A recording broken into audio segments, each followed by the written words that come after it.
All right, check it out. Y'all know me. If you don't know me, I go by the awkward black guy. I do videos about everything, man.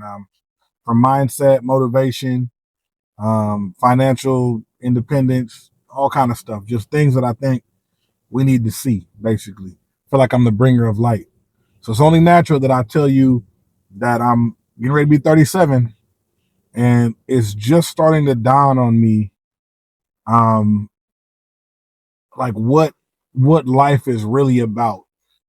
And they say you're supposed to find that out when you see that like more when you're like 50 or whatever.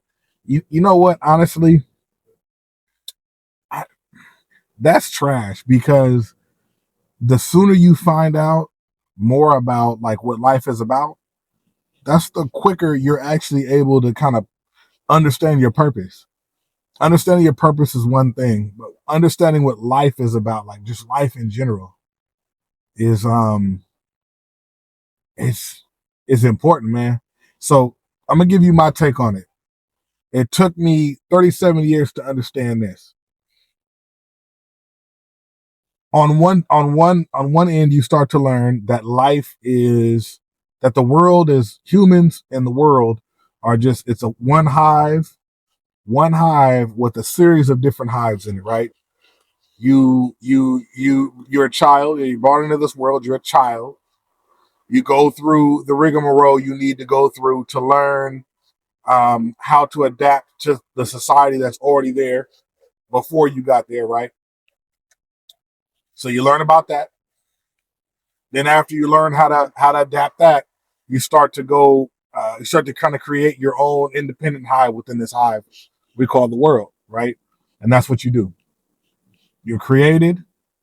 From that time on, you're learning how to be a functional organism inside of that hive, right?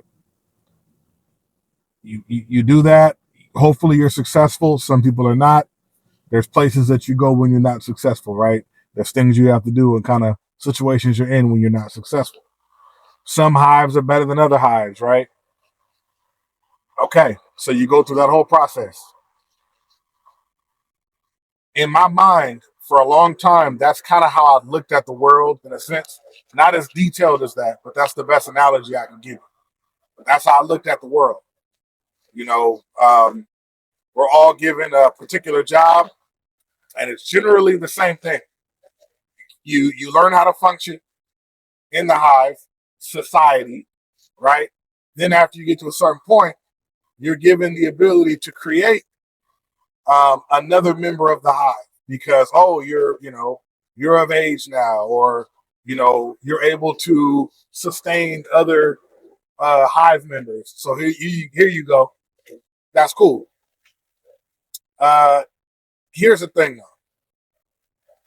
Here's the thing. A lot of us, no cap, we've learned that there's a lot more to it than that, right? And there's details within that, right? There's so many details within that. You got a lot of different things going on inside of that, sort of inside of that whole thing, right? There's love, there's marriage. This is true, but these are all things we came up with to feel the experience. You get what I'm saying?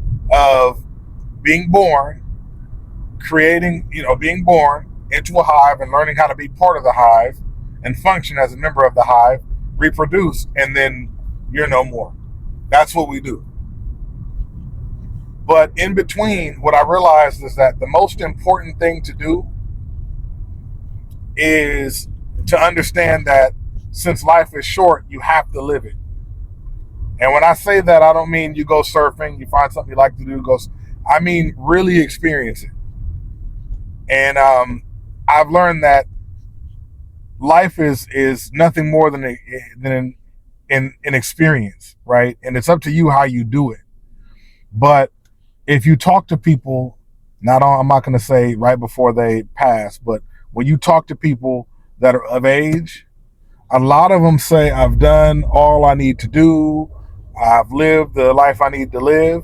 And that's because they understand how the world works, but they also understand that It's about living life, and it's about your experiences. You get what I'm saying? It's about your experiences in it. That's what you have to call back on. That's what creates your personality. That's what sustains you while you're here. Because you're either going to function as a member of Hive or you're not. But it's the little things in between that. It's the little things in between that. I got a 4-year-old, right? It's watching him grow up. You know what I'm saying? It's watching other family members have kids that are in my age group. It's watching my friends become successful at something that they're doing and have their own process of. A lot of us, we spend so much time on the part of being a functional member of a hive, i.e., getting a job, making a certain amount of money. We spend so much time on that we forget that it's the experiences that make this worth anything. This life ain't worth a damn if you don't experience it. You can spend. I'm 37. I've spent 37 years. I spent 37 years living, but not living. I was living to live, right? Breathing air, eating food, drinking water, but you're not experiencing, you're not feeling the things. You know what I'm saying? And hopefully I don't sound like a hippie, right? Because people don't take hippie serious for whatever reason. It's almost like the term grounding, right? They say get outside, you know, get outside, take your shoes off, socks off, stand in the grass and ground yourself. You know, the crazy part about that is that a lot of what you're doing when you do that is you're allowing yourself to feel something else that's alive. We wear shoes and socks all day. That's what we do. We wear shoes and socks all day. Some people wear sandals, whatever, right? But you're covering your foot with whatever type of thing you're covering your foot with, right? And you're walking around and it's normal stuff. You're not feeling what's around you. You go to the store, you grab a bag of chips off the shelf. None of that lives. None of that has any energy. So you spend your time on that. You eat stuff that comes from BS, right? Frankly, like we eat, that's what we do. We eat BS all day, a lot of us, right? And we wonder why we have health problems. But that's beside the point. When you take off your shoes and socks, go outside, stand in the grass, you're feeling something that's alive, you know? And I think that all this comes in, starting to understand your purpose. Like my purpose, I can tell you now, is my purpose now. I can tell. I used to think it was to just serve people and make sure everything is okay, whatever. That's not a purpose. My purpose specifically is to enlighten people and motivate people. That's my purpose. You could do that through teaching. You could do that through telling stories. All of that. You could do that. You can spend all this time, and y'all bear with me, all of this is the lesson. You can spend 8 years in school and learn a bunch of things. Get out of school and go get into what you went to school for, and find out at 50 that was not your purpose.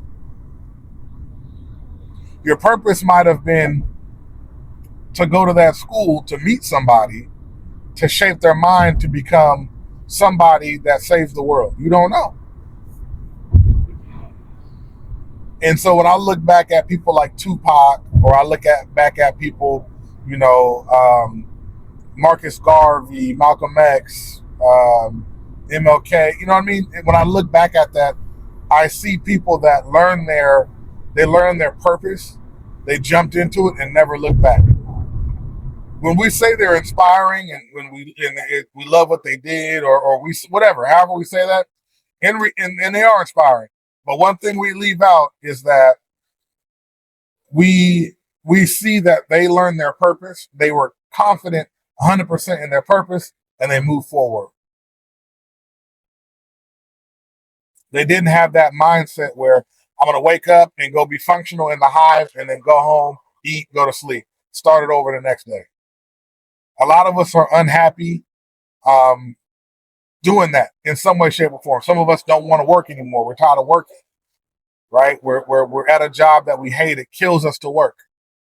You know, some of us are like, man, I don't want to eat this BS. I want to go grow my own stuff. Boom. A lot of us live alternative lifestyles. We live in our, in our car. We're stealth camping.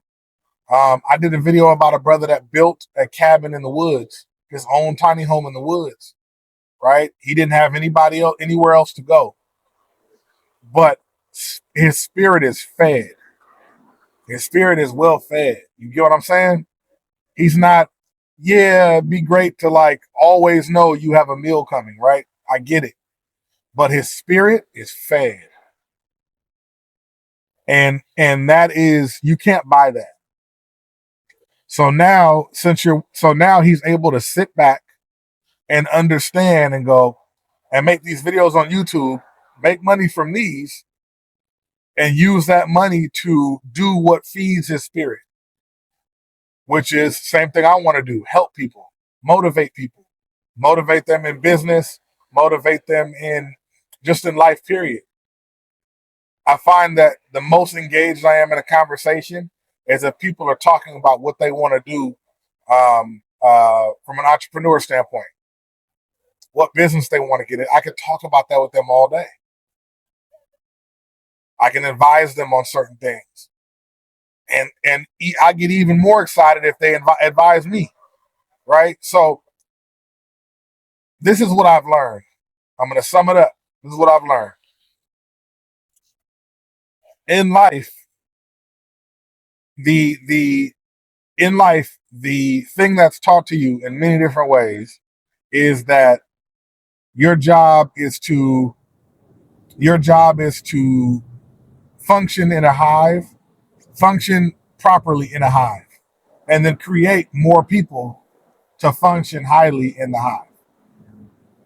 Then after you start to do different things and have fun and see different things you might like or whatever, because things happen in between functioning for the hive. And then you realize that it catches up with you that so much time is gone that you function in that hive. Like there's so much time because I'm getting to know myself and there's things that I want to do and I'm running out of time. So then you start to realize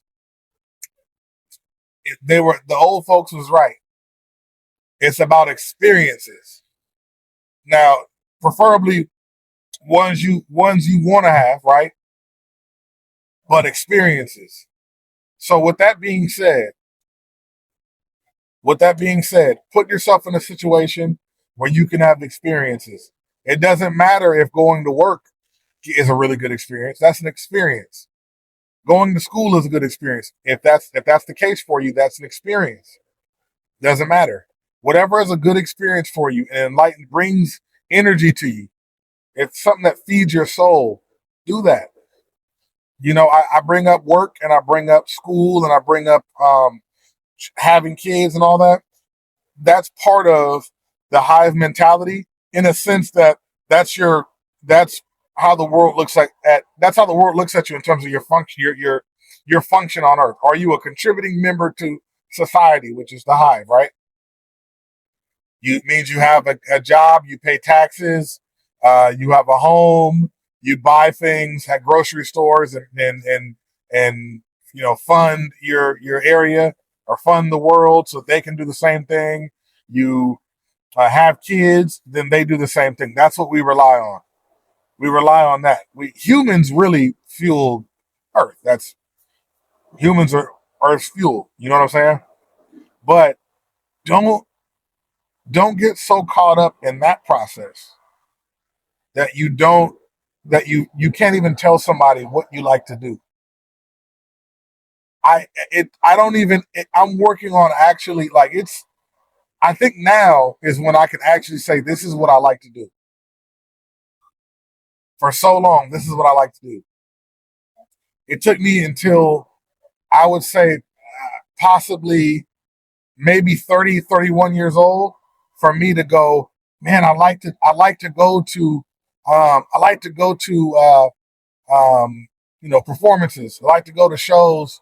I like to go to comedy shows. I like to go to what I mean? These are things that bring value to my life, that feed my soul. I like to make videos. I like to teach people. I like to barbecue. What I'm saying? There's a list of things, right? And so now I'm understanding that I have to start making room for that. That's going to make me a better person. It's going to make me contribute more. It's going to make me happier. That way I'm a better person for my son and my wife, right? Better man for my son and my wife. These are all things that are important. So do not forget to experience life.